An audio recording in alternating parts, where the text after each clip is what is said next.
बड़बड़िक जी आखिर कौन है? इन्होंने जो अपना शीश श्री कृष्ण को अर्पित किया था, फिर वो आखिर खाटू श्याम कैसे जाके पहुंचा, उनका नाम आखिर कैसे खाटू श्याम बाबा हुआ?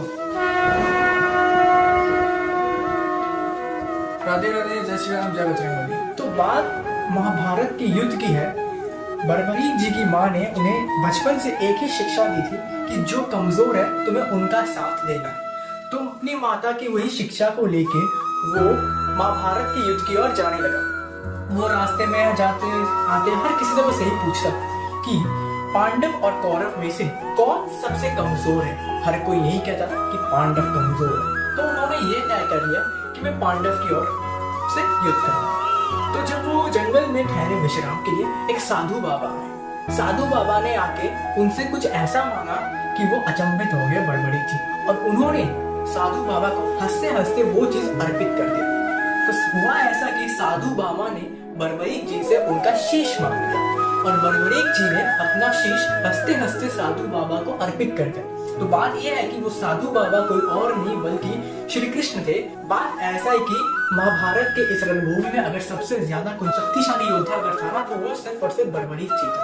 तो बड़बड़िक जी का एक ही रूल था, वो कमजोर की ओर से लड़ेंगे। अगर वो पांडव की ओर से लड़ा तो कौरव कमजोर होगा, फिर वो कौरव की ओर जाएगा, फिर वो कौरव की ओर के लड़ेगा, पांडव कमजोर होगा, फिर वो पांडव की ओर जाएगा। ऐसे करते करते वो अपना दल बदलेगा और अंत में सिर्फ और सिर्फ वो अकेला बचेंगे, बाकी सब मर जाएंगे, ना पांडव ना कौरव, सबका था। तो श्री हरि ने उनका शीश को रणभूमि के एक ऊंचे स्थल पे उनका शीश को रख दिया, जहां से उनका शीश ने पूरा महाभारत का युद्ध अपने आंखों से देखा। एक साधु था, ठीक है, उसके सपने में एक पुरुष आया जो कि बहुत ही सुंदर था, बहुत ही एकदम उज्जवल, उनके पीछे से रोशनी निकल रहा है, ठीक है। उन्होंने आके उन्हें दर्शन दिया और कहा कि ऐसा ऐसा एक पेड़ के नीचे एक शीश है, उसको खुदाई करो और उसको लेके यहाँ पे लेके जाओ, ऐसा ऐसा जगह होगा। और उन्होंने लगा कुछ ऐसा सपना है। अगले दिन श्री कृष्ण उनके सपने में आए। उन्हें लगा कि सपना था, बट हकीकत में श्री कृष्ण प्रकट हुए थे। श्री कृष्ण ने उन्हें कहा कि इस पेड़ के नीचे खुदाई करो, यहाँ पे बड़बड़िक जी का शीश है, उन्हें लेके तुम चलते रहो, इस मार्ग में चलते रहो। जब उस शीश का मार्ग आ जाएगा तो वो अपने आप वहां पे रह जाएगा। तो ऐसे ही करते हुए वो बड़बड़िक जी का शीश को अपने हाथ में एक थाली लिए, एक लाल कपड़े लिए, अपने शीश को अच्छे से सजाए और चलते बढ़े।